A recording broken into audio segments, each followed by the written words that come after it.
to God also. Amen. அது உனக்கு முக்கியம்னா எனக்கும் முக்கியம்தான்.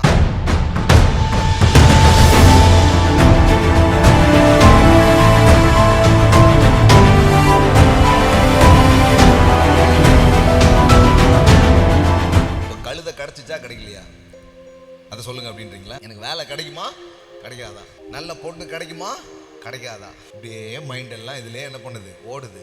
புரியுது எனக்கு. பாருங்க, நானும் அங்கிருந்து தானே வரேன். அதான் யோசிப்போம். ஏன்னா வாழ்க்கையின் அழுத்தங்கள், இது எப்படி மாறும், இது எப்படி தீரும், இது எப்படி இதாகும், அப்படியே நம்ம யோசிச்சுட்டு தான் இருக்கிறோம். It's true. என்னெல்லாமோ பேசுறீங்க பிரதர், ஏதோ சட்டமன்றம் பார்லிமெண்ட்ல பேசுற மாதிரி இருக்குதுன்ற மாதிரி நீங்க யோசித்தா கூட நான் என்ன யதார்த்தன்றதை புரிந்து கொண்டு தான் என்ன பண்ணுறேன். இன்னைக்கு காலையில் பேசிகிட்டு இருக்கிறேன்.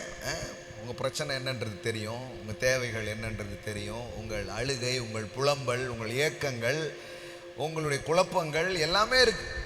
இப்போ பாருங்களேன், சவுல் சாமுவேலை சந்திக்கிறான்.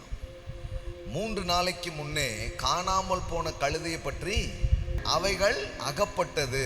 இதெல்லாம் சகல இஸ்ரவேலின் அபேட்சையும் யாரை நாடுகிறது? உன்னையும் உன் வீட்டார் அனைவரையும் அல்லவா?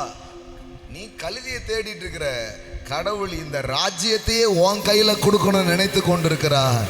நீ தேடுறது சாதாரணமானது, அற்பமானது. சில பேருக்கு என்ன பண்ணாலும் ஏன் கழுத அப்படிம்பாங்க. கடைசியில் ஒரு சின்ன பிள்ளை வந்து ₹1 எடுத்துட்டு மிட்டாய் வாங்க போகுது.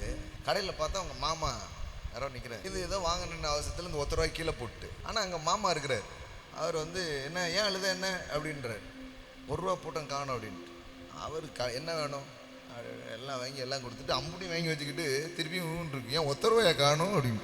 அது மாதிரி தான் சம்டைம்ஸு இது இல்லையன்றோம். ஆனால் நம்ம ஆண்டவர் இன்னும் நல்லவர். அந்த ₹1 எடுத்து கையில் தராரு. கேன்சர் கட்டி இதோ சுகமாகிறது அப்படிமோ. ஆனால் இவன் இந்த பிம்பிளுக்காக கவலைப்பட்டு இருப்பாங்க. கடவுள் சொல்றாரு, சரி உனக்கு இந்த பிம்பிளே கேன்சர் கட்டி மாதிரியா? It is matter to you, it is matter to God also. ஆமென்.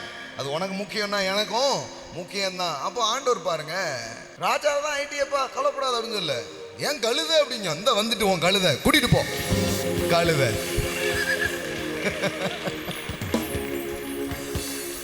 என்னவா வந்தாலும் நாம உன்னை யோசிச்சுக்கிட்டே தேடிக்கிட்டே இருக்கிறோம். கர்த்தர் சொல்றாரு, நீ யோசித்ததும் நடக்கும், நான் யோசித்ததும் நடக்கும். உன் தேவையும் சந்திக்கப்படும். உன்னை கொண்டு நான் செய்யணும்னு நினைச்சதும் நடக்கும்.